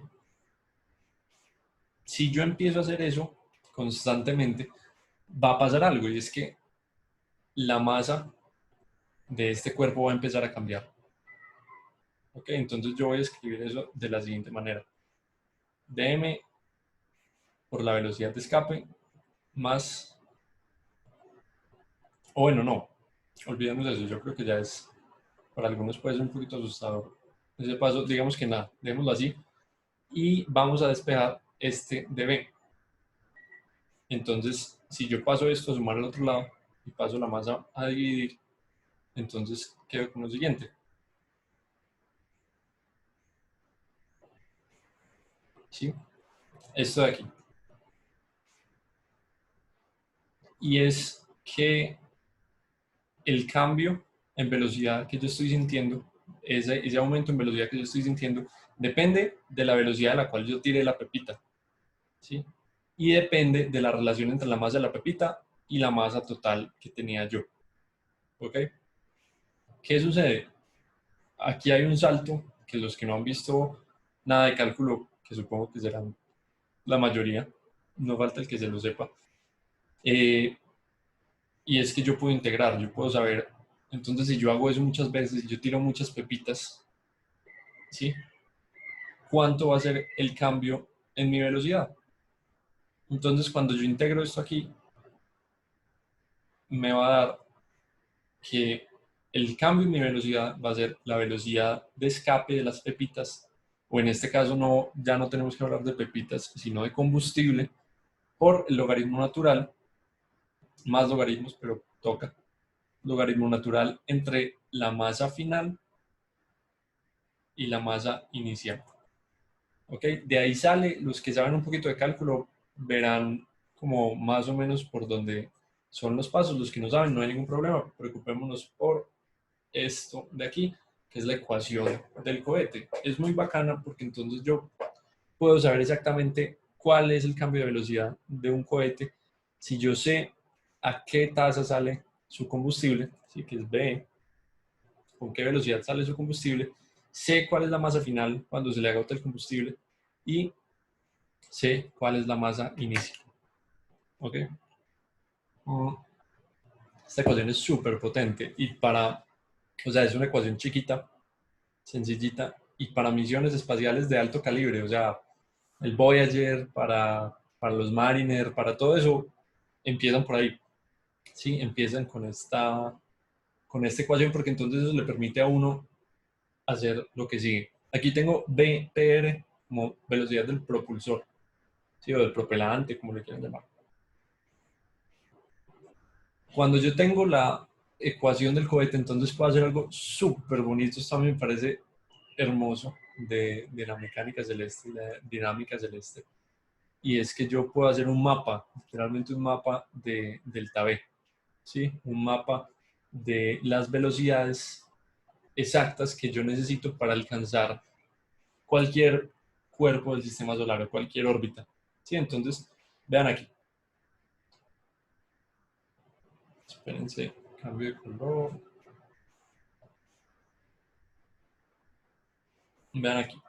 Empecemos por la Tierra. Para yo pasar de la superficie de la Tierra a órbita baja, sí, que tiene que ser siempre el primer paso para yo empezar a hacer misiones espaciales, yo necesito meter por lo menos 9.400 metros por segundo. ¿Ok? Yo a partir de eso, entonces ya sé cuánto es mi delta V. Digo que, otra vez escribimos la ecuación del cohete. Delta V es la velocidad de escape por logaritmo natural de la masa final sobre la masa inicial. Entonces, digamos, yo ya sé cuánta velocidad necesito para llegar a la órbita de la Tierra. Masa final, yo digo que es la masa de mi satélite. Yo quiero poner un satélite en órbita de la Tierra. A partir de eso, entonces yo digo, bueno, digamos que conozco la velocidad de escape porque es fijo del motor que yo voy a usar. Lo podemos buscar, por ejemplo, para el Saturno 5. ¿Cuánto es la velocidad de escape del... O velocidad de escape, yo creo que es un término engañoso porque se nos confunde con la otra velocidad de escape. Velocidad de propulsión, digamos. Yo sé a qué velocidad sale el gas del Saturno 5. Entonces simplemente pues calculo cuánto combustible tengo que empacar y ya, se acabó. Es muy sencillo, es muy fácil empezar a planear misiones espaciales a partir de ahí. Luego, de órbita baja... Esa velocidad del Saturno 5 era 8.600 kilómetros por hora. Ush, es un montón, marica. 8.600 kilómetros por hora. Bueno, no, estoy pensando cosas. Entonces, ya tenemos la velocidad para llegar a órbita baja. De aquí puedo meter más velocidad para órbita geoestacionaria. Puedo meter más velocidad para digamos, llegar hasta la Luna. ¿Sí? Entonces uno puede irse sumando. ¿Sí? Eso es solamente sumar, sumar, sumar, sumar. Y eso es un caso ideal. ¿Sí? Estos son los casos ideales donde yo puedo hacer, por ejemplo, transferencias de Hoffman para hacer este tipo de transferencias, pues, o de cambios de objetos. Agustín, Aquí, sí, dime. entonces, ¿qué pasaría si nosotros, digamos, tuviéramos un cohete e hiciéramos que el cohete fuera derecho, o sea, que el cohete despegara de la Tierra y no tomara ni una sola curva, sin tener en cuenta el combustible y eso? Eso depende de un montón de cosas. No he jugado Kerbal Space Program, esto es una chimba. Esto le hacen mapas, incluso este mapa, este diseño lo hicieron, ahí vi que lo hicieron primero para una cosa de Kerbal Space Program y después para el Me gusta más Space Flight Simulator. No, eso no lo conozco. Uno construye el cohete, a uno le dan piezas y uno lo construye. Le dan piezas aerodinámicas, todo eso. Space Flight Inventor. Listo. Kerbal es lo mismo, no sé, yo lo he jugado un poquitico estas vacaciones. Incluso el que le interese me dice que se los tengo súper pirata, pero esto no, esto está en YouTube, marica. Pero se los paso. El de Space Flight Simulator, uno puede crear un montón de cohetes y llegar a otros planetas, es súper chévere. Por ejemplo, yo me hice el Saturno 5 y me quedó todo genial. Entonces a uno le dan distintos tipos de motores, motor de iones. Eso, es el mismo principio. Qué chévere, lo tengo que probar también. Deben ser como lo mismo. Pero bueno, entonces, ahorita les paso el link por el caso del shitposting. Listo. Entonces uno simplemente se va sumando y uno puede calcular muy fácilmente cómo va a ser las misiones que quiere. Llegamos al intercepto de la Tierra y hagamos esta suma, 9.000, esto sí en la mente, pues pónganme en el chat, 9.400 más 3.200, ¿cuánto da eso?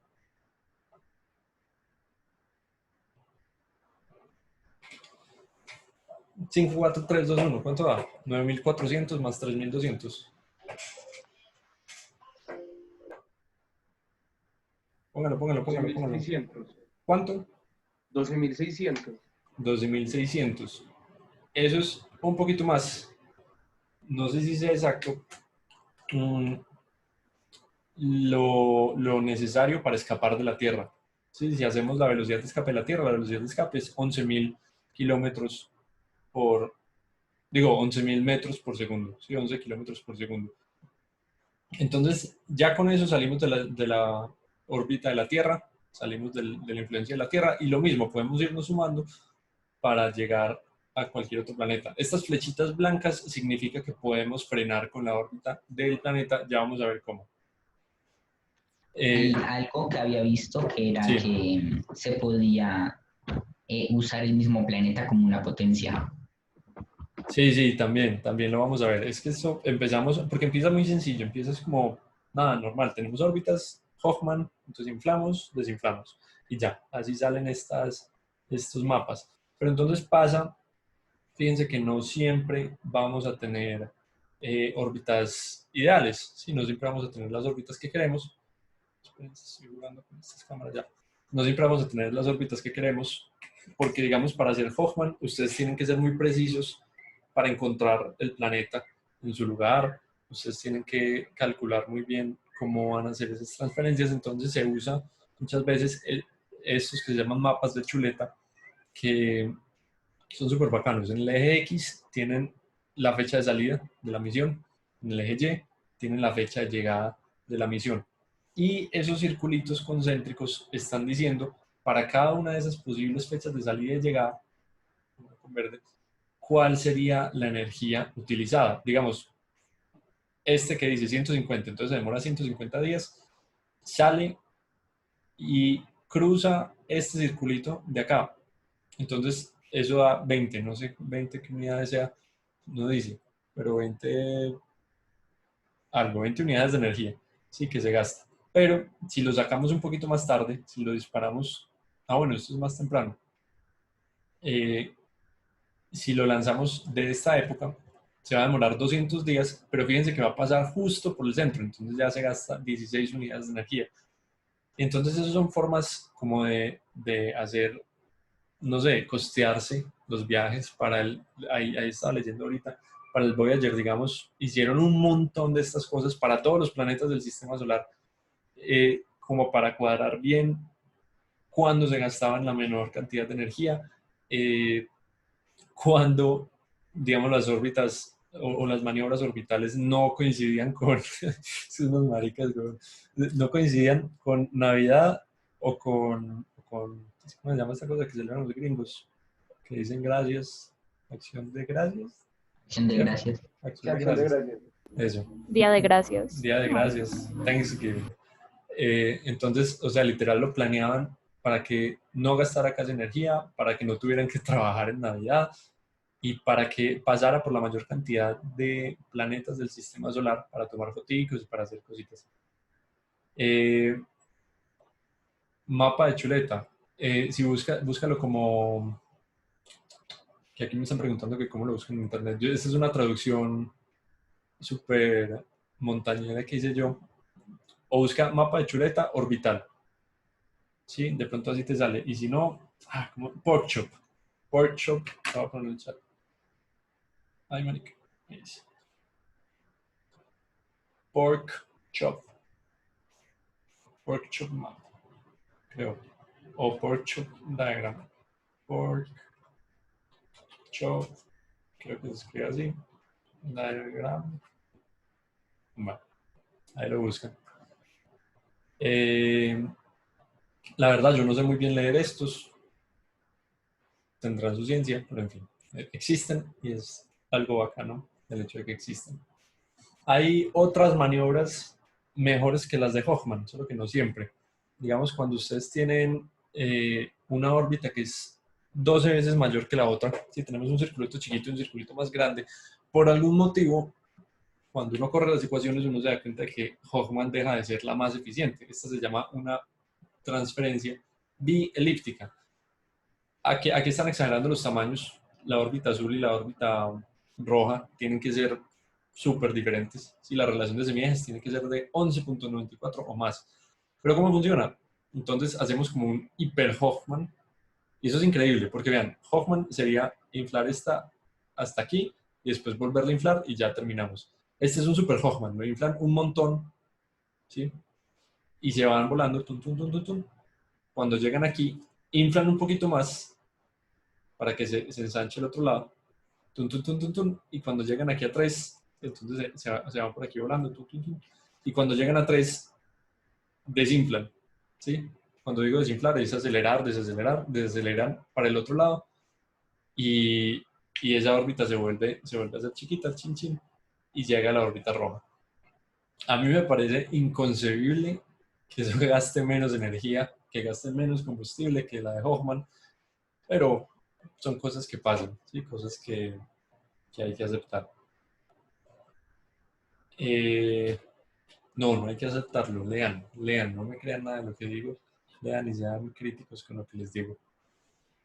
Este es otro que ahorita alguien comentaba y es cómo usar los planetas a nuestro beneficio. Entonces yo puedo hacer algo que se llama una asistencia gravitacional y es pasar cerca del planeta y robarle algo de momento angular.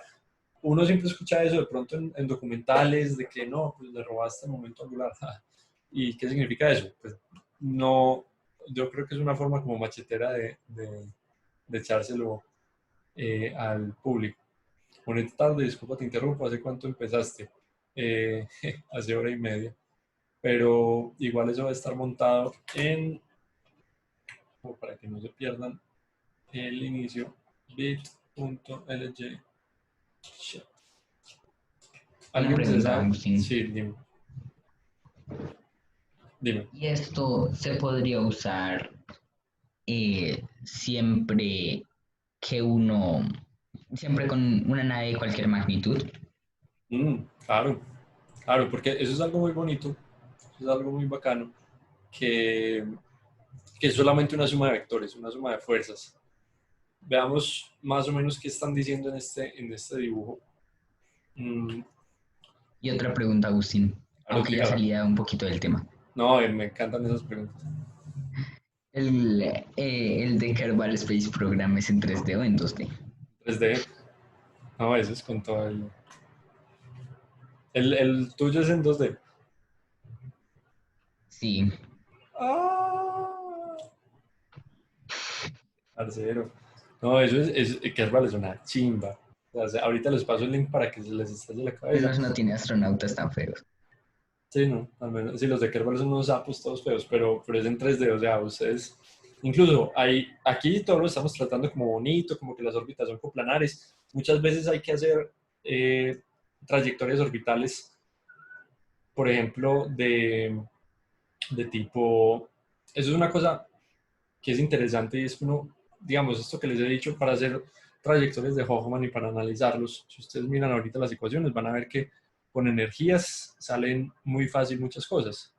¿Sí? Con energías ustedes pueden calcular, por ejemplo, un ejercicio que no les puse, como para más bien hablar de cosas chéveres y si quieren lo calculan, es, tengo esta órbita, y entonces hago un Hoffman y me transfiero. Entonces, algo que yo puedo hacer es calcular la órbita la energía de la órbita 1, calcular la energía de la órbita 2, y yo puedo saber directamente cuánta energía me tuve que gastar, ¿sí? Cuánta energía tuve que meterle a ese sistema para que se inflara la órbita. Entonces yo puedo hacer, eso es algo muy bacano, yo calculo órbitas totales, estoy diciendo energías, yo calculo energías totales de órbitas y las resto y puedo saber cuánta energía gasto para llegar de la una a la otra. No siempre es el caso. Eso es cuando son coplanares y listo, fácil. Pasa mucho que en la Tierra, digamos, lanzan un cohete desde una latitud alta, entonces queda ese cohete orbitando como el logo de la NASA, inclinado con respecto al eje de la Tierra. ¿Qué hacen? Entonces uno puede hacer, digamos, eso es bacano y digamos, uno tiene la teoría, pero si juegan, nada, es que Kerbal es muy bacano. Si juegan eso, uno como que le coge sentimiento. Si ustedes, digamos, hacen una quema de combustible acá, ¿sí? Si hacemos un zoom, ustedes iban con un vector en ese sentido, hacen una quema que acelere en ese sentido para quedar con una velocidad paralela al ecuador, entonces ya van a quedar ustedes con una órbita ecuatorial, ¿sí? Pero si ustedes calculan las energías de esas dos órbitas, las energías van a ser iguales. O sea, ustedes pasaron de una órbita de cierta energía a una órbita de la misma energía, pero gastaron un montón de combustible, entonces no siempre va a servir esos cambios de energía total. Veamos cómo es la asistencia gravitacional. Eso es muy bacano. Yo tengo un planeta, y esto lo vimos también en la prueba de equipos, y es que cuando yo tengo una nave que viene muy rápido con respecto al planeta, entonces la nave, digamos, viene por acá, y para el planeta, pasó muy rápido, entonces describió ¿qué? ¿Qué tipo de órbita describe ahí si para el planeta pasó muy rápido y no lo alcanzó a capturar?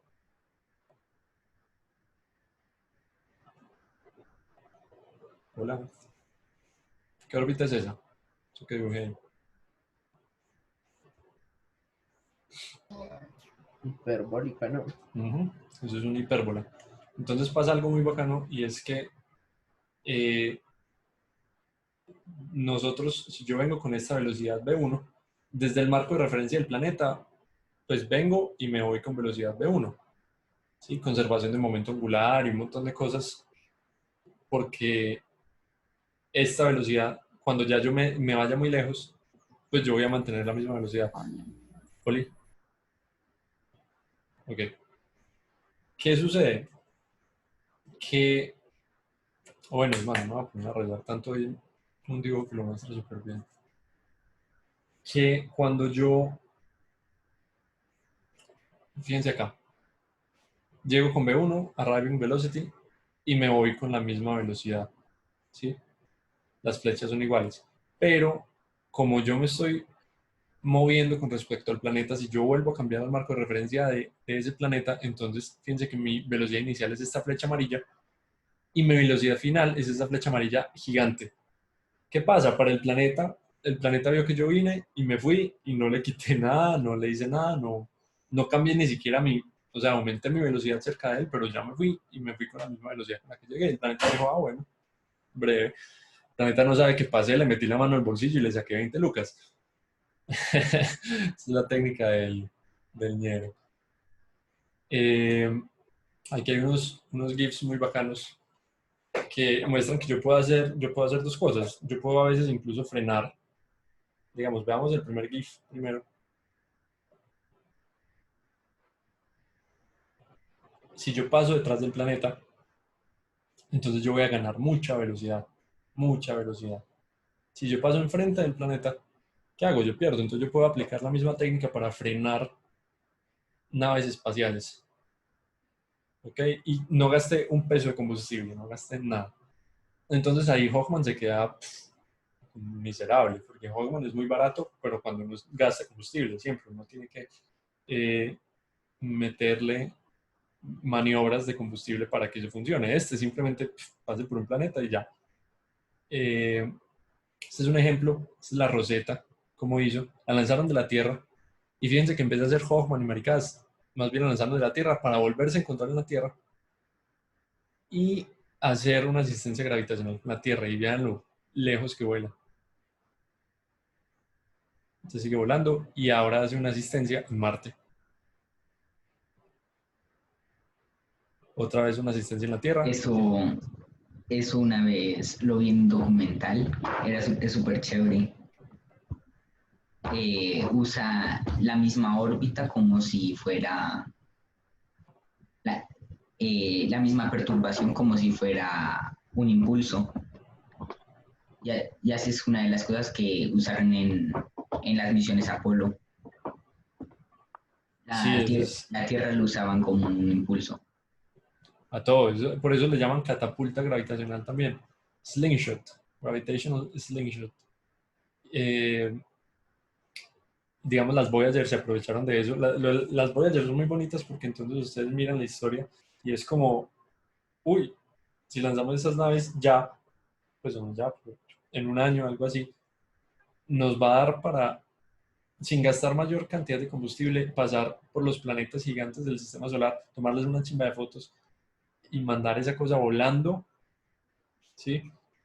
Casi que antes del New Horizons, los Voyager eran los objetos hechos por el hombre que mayor velocidad tenían en el universo. Sí, iban a 1000. Lástima que por las Voyager nos van a conquistar los extraterrestres. Ojalá.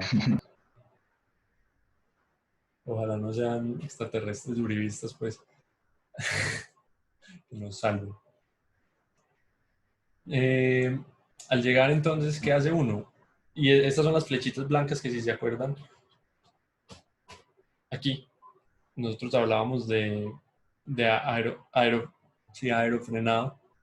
Y es que cuando llegamos a órbitas bajas, o incluso si queremos aterrizar en planetas como Venus o como Marte, Mercurio no, si por algún motivo alguien quiere aterrizar en Júpiter, sí, bueno, los gaseosos, estas flechitas me dicen, hey, y no tenés que gastar tanto combustible, porque si te aprovechas de la atmósfera, entonces vos podés rebajar mucho, también gratuitamente, Entonces, si tenemos esa impulso velocidad. contrario, ya tendríamos una órbita.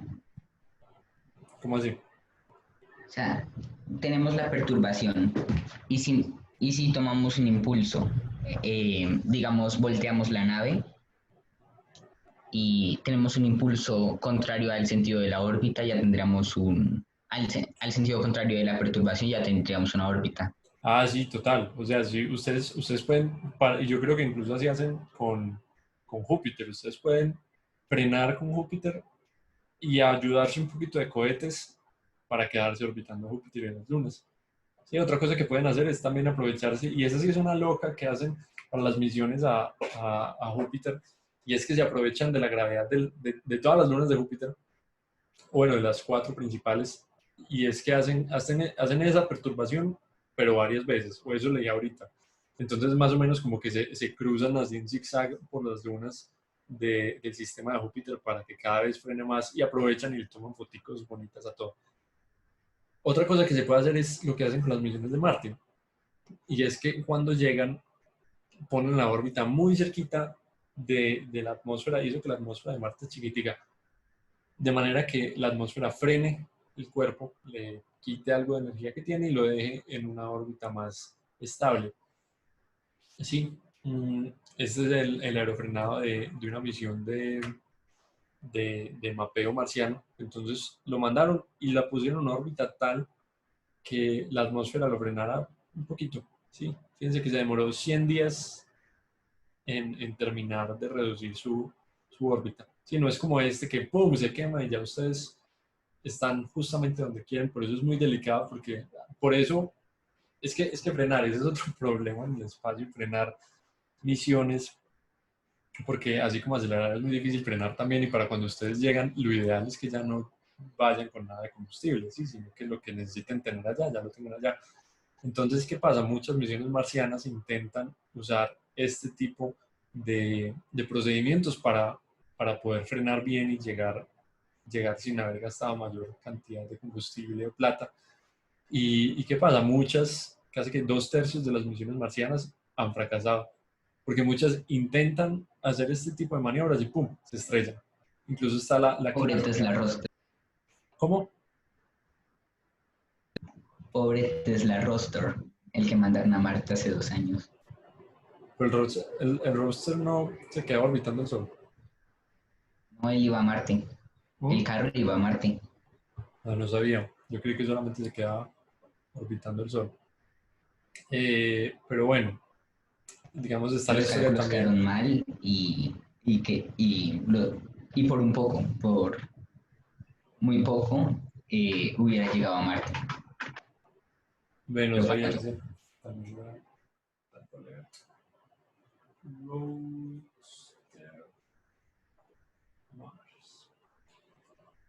¿Qué pasa? Está la historia bacana pues súper bacana, genial, exhilarante, de la, no sé qué misión habrá sido, pero fue una colaboración entre la ESA y la NASA que mandaron la misión, y cuando llegó se les chocó, entonces empezaron a investigar qué había pasado y se dieron cuenta de que unos huevones habían puesto las unidades en pulgadas y los otros lo pusieron en metros, entonces el sistema calculó mal y se estrelló como al triple de la velocidad que debería tener.